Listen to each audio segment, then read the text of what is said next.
तो एक बार फिर से आप सभी का स्वागत है हमारे YouTube चैनल पे। आज हम बात करने वाले हैं प्रयोग, रूप, व्याकरण, विवेचना के आधार पर शब्दों के भेद। ठीक है। फर्स्ट है विकारी शब्द। वे शब्द जिनमें लिंग, वचन, काल, कारक आदि के कारण विकार या परिवर्तन आ जाता है उसे विकारी शब्द कहते हैं। ठीक है। अब ये लिंग, वचन, काल, कारक बाद में पढ़ेंगे, पहले ये सब पढ़ेंगे। संज्ञा, सर्वनाम, क्रिया, विशेषण, फिर क्रिया, ये सारी चीज़ें। हम विकारी शब्द चार प्रकार के होते हैं। क्या क्या होते हैं? संज्ञा, सर्वनाम, क्रिया और विशेषण। फर्स्ट है हमारा संज्ञा। संज्ञा के बारे में पढ़ेंगे। संज्ञा यानी किसी का नाम। किसी व्यक्ति, वस्तु, स्थान, भाव, द्रव्य, समूह का बोध कराने वाले शब्दों को संज्ञा शब्द कहते हैं। ठीक है। संज्ञा के आधार पर शब्दों का लिंग निर्धारण होता है। संज्ञा के ही आधार पर होता है। ठीक है। संज्ञा के तीन भेद होते हैं वैसे, और ये जातिवाचक संज्ञा दो भागों में विभाजित हो जाती है। चलिए, तीन भेद क्या है? व्यक्तिवाचक, भाववाचक, जातिवाचक। ये जातिवाचक दो भागों में विभाजित हो जाती है। फर्स्ट है समूहवाचक, दूसरी है द्रव्यवाचक। चलिए, तो फर्स्ट में हम व्यक्तिवाचक के बारे में बात करेंगे। किसी एक ही व्यक्ति, वस्तु, प्राणी या स्थान के नाम का बोध कराने वाले शब्द ही व्यक्तिवाचक संज्ञा कहलाते हैं। ये सदैव एक वचन होते हैं। देखिए, हिंदी लिखा है, हिंदोनी हो जाएगा, हिंदुओनी हो जाएगा, हिमालयोनी हो जाएगा। हिमालय ही होता है वो, हिमालय क्योंकि एक ही है। ठीक है। देखिए, फर्स्ट है हिंदी, गांधी, हिमालय, कानपुर, जुलाई, रहीम, रामचरितमानस, कावेरी, यमुना, होली, पूर्व, रविवार, भारत। देखिए, हिंदी एक ही होती है। गांधी जी एक ही थे, पर वो रूढ़ हो गया। गांधी जी एक ही थे वैसे, और उनके नाम से ही ज़्यादातर जो गांधी, राहुल गांधी, ये गांधी, वो गांधी, फिर वो अलग सी संज्ञा हो जाती है परिवर्तित। ठीक है। उसके बारे में बाद में बात करेंगे। हिमालय एक ही है, कानपुर जगह एक ही है, जुलाई एक ही महीना है। ठीक है। रहीम नाम होता है किसी का, ये पहले ही बता दिया है, नाम किसी का। रामचरितमानस पुस्तक, कावेरी नदी, ये नदी, फिर पर्व, पूर्व, अभी ये पढ़ेंगे। देखिए, नोट लिखा गया है। व्यक्तिवाचक में कौन कौन सी चीज़ों को सम्मिलित किया जाएगा? व्यक्तियों को। अब देखिए, रहीम और गांधी जी व्यक्ति हो गए। ठीक है। नदियाँ, ये यमुना, कावेरी। देश कोई भी लिख लो, भारत लिखा ही है यहाँ पर, ठीक हो गया। समुद्र कोई भी आ जाएगा। ठीक है। दिशाएं, पूर्व, पश्चिम, उत्तर, दक्षिण, कुछ भी। पर्वतों के नाम, नगरों के नाम, कुछ भी। सड़कों के नाम, फिर पुस्तकों के नाम जैसे रामचरितमानस लिखा गया है। फिर समाचार पत्र, दिन जैसे रविवार लिखा गया है, महीना जैसे जुलाई लिखा गया है, त्यौहार यानी होली लिखा गया है। फिर युद्ध, वस्तुएं, ये वस्तुएं कुछ भी लिख लो, वो सब इसमें आ जाएंगी, व्यक्तिवाचक संज्ञा में आ जाएंगी। पर एक ही होनी चाहिए, हाँ, कंडीशन अप्लाई, एक ही रहेगी। जातिवाचक संज्ञा एक वचन और बहुवचन दोनों में हो सकती है। ठीक है। एक ही प्रकार की वस्तुओं, व्यक्तियों और स्थान की जाति समूह का बोध कराने वाले शब्द। अब इसमें समूह का बोध होगा। ठीक है। गाय, कितनी भी गायें हो सकती हैं। नदी, नदियाँ हो सकती हैं पूरी। घर, कितने भी घर हो सकते हैं। पहाड़, वन, मनुष्य, फूल, भेड़, देश, महासागर, मैना, गरीब, वकील, डॉक्टर, कौवा, पशु, राज्यपाल, मोबाइल, गांव, पुस्तक, भूकंप, स्कूल, नगर, भाई आदि। ठीक है। अब इसमें नोट लिखा गया है कौन कौन सी चीज़ें आएंगी, इसमें सम्मिलित होंगी जातिवाचक संज्ञा में। संबंधियों के नाम, जैसे संबंधी, यहाँ पर कोई मिल रहा है क्या आपको? हाँ, ये भाई देखिए। पद, जैसे राज्यपाल हो गया, और कुछ भी ले लो, प्रधानमंत्री हो गया, राष्ट्रपति हो गया।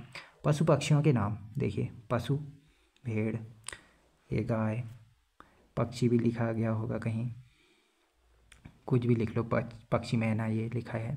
प्राकृतिक तत्व जैसे भूकंप, ये देखिए, जितने भी होंगे ना, सुनामी, भूकंप, वो सब जातिवाचक संज्ञा में आ जाएंगी। पेड़ पौधों के नाम, कुछ भी पेड़ पौधे जो भी दिख रहे होंगे यहाँ पर, वो तो आ ही जाएंगे। उसके अलावा भी जो आपको याद आ रहे हैं, धातुओं के नाम, ये सब जातिवाचक संज्ञा में आ जाएंगे। समूहवाचक संज्ञा, किसी व्यक्ति वस्तु के समूह का बोध कराने वाले शब्दों को समूहवाचक संज्ञा कहते हैं। ठीक है, समूह, कई लोगों का जो समूह होगा ना, देखिए सभा कैसे बनती है, कई लोगों का जब वो बनता है, समूह बनता है, सभा कहलाती है। फिर समिति भी उसी का ही रूप होता है। कुंज हो गया बड़ा सा, झुंड उसमें भी शामिल होते हैं, बहुत बड़ा समूह होता है। संसद बहुत बड़ी होती है, मंडली भी, कक्षा भी और सेना भी। ठीक है, ये समूहवाचक के वैसे ही आपको पता चल जाएंगे कि समूह का जिससे बोध हो रहा है वह समूहवाचक संज्ञा में आ जाएंगी। ठीक है, द्रव्यवाचक संज्ञा, ये भी इजी है, बहुत आसान है। जिस शब्द से किसी सामग्री पदार्थ का बोध होता है उसे द्रव्यवाचक संज्ञा कहते हैं। और एक चीज़ और है, मापा या तोला जा सकता है। ठीक है, चांदी तोली जा सकती है, मापी जा सकती है। तेल होता है, मापा तोला जा सकता है। दही, पानी, दूध, मिट्टी। अब ऊन भी तोला जाता है। हाँ, धुआं कैसे लिख दिया इसमें, ये मापा जाता है। धुएं का जो AQI जो मापा जाता है ना, ऑक्सीजन की मात्रा मापी जाती है, वो तभी लिखा गया है कि ये सब द्रव्यवाचक संज्ञा के एग्जाम्पल हैं। भाववाचक संज्ञा, यह एक वचन में होती है। फर्स्ट बात, किसी गुण, दोष, भाव, अवस्था, दशा, आकार, धर्म, स्वभाव का बोध कराने वाले शब्द ही भाववाचक संज्ञा कहलाते हैं। भाववाचक वैसे पता चल जाएगा, भाव, भूख का भाव प्रकट हो रहा है, लंबा है, बहुत लंबा है। बुढ़ापा हो गया, ठीक है। फिर मिठास हो गया, फिर यौवन हो गया, बंधुत्व हो गया, कालीमा हो गया, लालिमा हो गया। इससे लाली विशेषण से बना है लालिमा, ठीक है। फिर चातुर्य हो गया, फिसलन हो गया, हंसी हो गया, बीमारी, वैधव्य, मानवता, दरिद्रता, ईमानदारी, शौर्य, सूर से बना है शौर्य। मनाही, मना से बना है मनाही, ठीक है, ये भी पूछता है। फिर ये तो हमारा संज्ञा खत्म हो गया। अब थोड़ा सा और बचा है जिसे हम जानेंगे। भाववाचक बनाने के नियम क्या क्या होते हैं।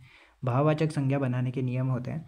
सर्वनाम से भाववाचक संज्ञा कैसे बनाई जाती है। अपना जैसे सर्वनाम है, फिर उससे हम भाववाचक संज्ञा बनाएंगे तो अपनापन या अपनत्व में होगा, ठीक है।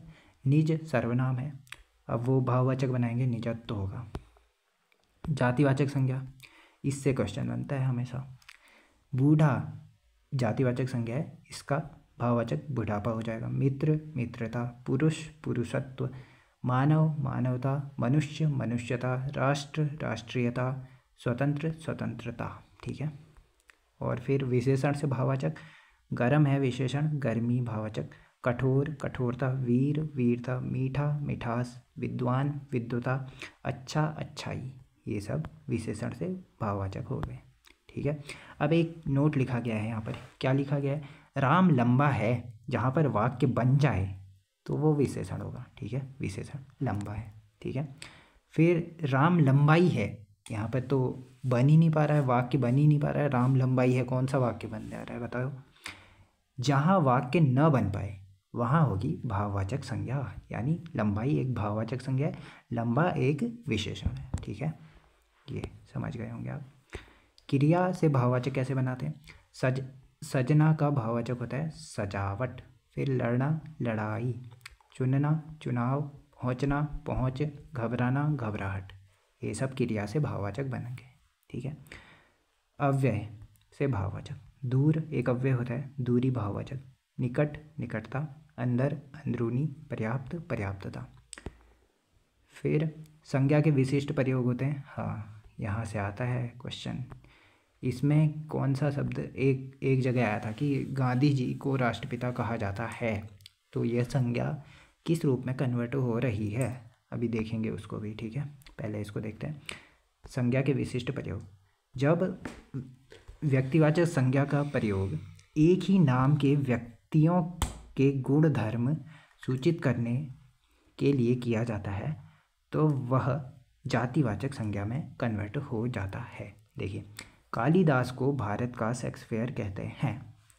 अब इसमें जो कालिदास है वो तो एक व्यक्तिवाचक है, पर वो पूरा शेक्सपियर हो जा रहा है ना, पूरा ही समूह का वो जाति का बोध करा दे रहा है, तभी यहाँ पर जो व्यक्तिवाचक संज्ञा है वो जातिवाचक संज्ञा में कन्वर्ट हो जाएगी। ठीक है। फिर समुद्रगुप्त भारत का नेपोलियन था। नेपोलियन, देखिए नेपोलियन जातिवाचक संज्ञा में आ जाएगा।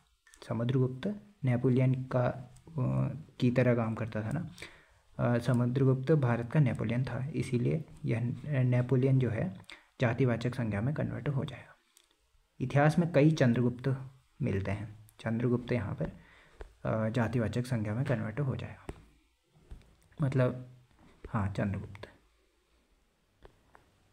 फिर कुछ जातिवाचक संज्ञाओं का प्रयोग व्यक्तिवाचक संज्ञाओं के रूप में भी होता है। ठीक है। इसमें क्या होता है, गांधी जी। अब गांधी जी, अब कोई सोचेगा गांधी जी, फर्स्ट ही में याद आता है कि महात्मा गांधी की बात हो रही है। भारतेंदु, वहाँ पर हम सोचेंगे कि भारतेंदु हरिश्चंद्र ही है, उसके अलावा किसी का नाम थोड़ा ना सोच लेते हैं। कुछ जातिवाचक संज्ञाओं का प्रयोग व्यक्तिवाचक संज्ञाओं के समान होता है। गांधी जी वैसे जाति है एक, तो हम डायरेक्टली ये जातिवाचक संज्ञा को व्यक्तिवाचक संज्ञा में कन्वर्ट कर देते हैं, तभी ये क्वेश्चन बना था। फिर भारतेंदु, ये भी एक जाति है, जाति समूह का जाति है वैसे भी। फिर भारतेंदु हरिश्चंद्र, तभी भारतेंदु से हरिश्चंद्र का बोध होता है। भाववाचक संज्ञा जातिवाचक के रूप में कन्वर्ट हो जाती है। विशेषण, देखिए फिर ये विशेषण जो है इसमें अमीर है, अमीर विशेषण है। फिर अमीरी भाववाचक है। अब अमीरों जो हो जाएगा जातिवाचक हो जाएगा, तभी भाववाचक संज्ञाएं जातिवाचक में कन्वर्ट हो सकती है। भाववाचक अमीरी और अमीरों जातिवाचक हो जाएगी। ये क्वेश्चन कह रहा था मैं, ये क्वेश्चन आया था। गांधी जी को राष्ट्रपिता कहा गया है, मैं किस संज्ञा किस रूप में परिवर्तित हो रही है? इसमें हो रही है व्यक्तिवाचक से भाववाचक में कन्वर्ट हो रही है। गांधी जी, ये गांधी जी व्यक्तिवाचक है ना, ये पर्टिकुलर गांधी जी का बोध हो रहा है उससे। राष्ट्रपिता, राष्ट्रपिता मतलब क्या आ रहा है, भाव प्रकट हो रहा है, तो गांधी जी यहाँ पर व्यक्तिवाचक से भाववाचक में कन्वर्ट हो जा रही है संज्ञा, व्यक्तिवाचक से भाववाचक। अचूक विशेषण के साथ संज्ञा कौन सी जुड़ेगी? अचूक निशाना कहते हैं ना, ये पुराने क्वेश्चन भी हैं, इसमें ऐड कर दिए मैंने। फिर थोड़ी और चीज़ें हैं, जैसे कुछ चीज़ें होती हैं व्युत्पत्ति रचना के, उससे हमें 3 टाइप की संज्ञाएं होती हैं, जैसे रूढ़ होती है, योग रूढ़ होती है और यौगिक होती है। जैसे हमने रूढ़ शब्द पढ़े, यौगिक शब्द पढ़े, योग रूढ़ शब्द पढ़े ना, वैसे ही होती है, इतना कुछ वो नहीं है इसमें। ठीक है, और बाकी इतना ही हो गया समाप्त। तो ये टॉपिक कल बात करेंगे सर्वनाम के बारे में। Thank you.